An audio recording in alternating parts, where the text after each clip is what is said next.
Hello, my poetry friends. I'm still taking a break, but I wanted to leave you a little prezi.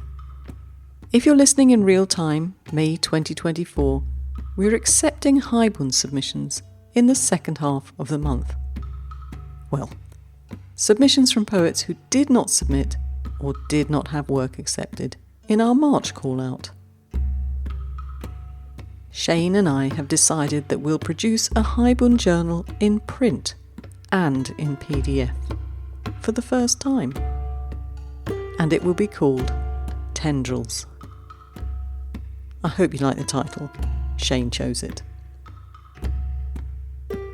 You might wonder why I produce both print and PDF.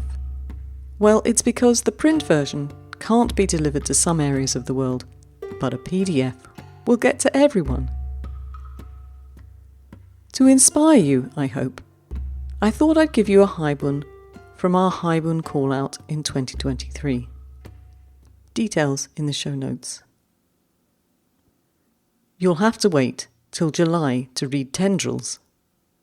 I hope to have it out in print by the end of that month. So this haibun by Thomas Festa uses, as we required for that particular call-out, not in the next one, a previously published haiku by poets other than the author of the haibun.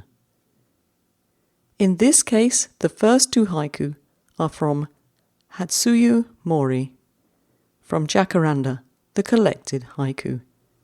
I'll put the link in the show notes if you want to follow that one up.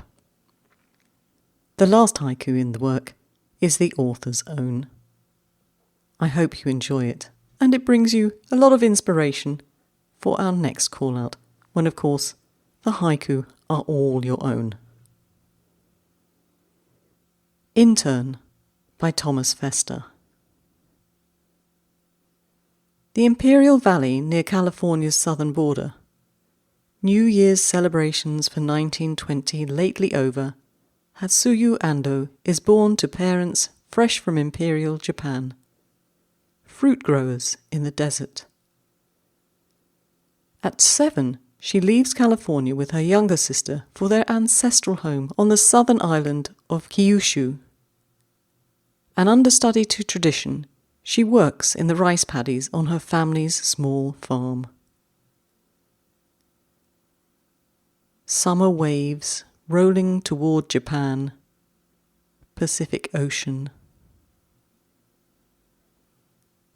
10 years later, she returns to Southern California. It's arranged for her to marry Tetsuo Mori, a foreman of a prosperous nursery in Los Angeles. Within a month of their daughter's birth, the young couple are removed from lush garden to spare barracks in a concentration camp the government has carved out of an Indian reservation near Gila, Arizona. Mourning in a Zen temple, winter-like silence. Rattlesnakes and scorpions, watchtowers and barbed wire.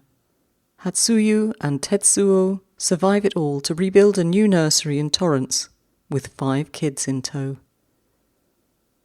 After Tetsuo's untimely death, Hatsuyo plants flowers daily and continues to oversee operations at the nursery. She travels to Greenland to see the puffins and the midnight sun, the Serengeti Plain to witness the Great Migration. And she starts publishing haiku in Japanese newspapers.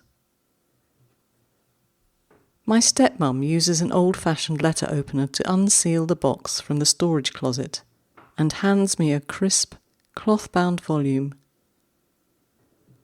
Unmet, my step-grandmother becomes my ancestor. A waterfall spills the sound of heavy rain in the dry heat. Thanks very much, Thomas, for sending that to us, and thank you very much for listening to me. I'm still on my break, but I will be back with a podcast next week. Hope you join me. Until then, perhaps you could consider sponsoring the podcast with a membership package, or maybe buy us a coffee. Details in the show notes, of course. So until we meet again, keep writing. Check out the show notes, and of course if something is missing, email me. In fact, email me anyway with your thoughts and desires for the podcast. Ciao!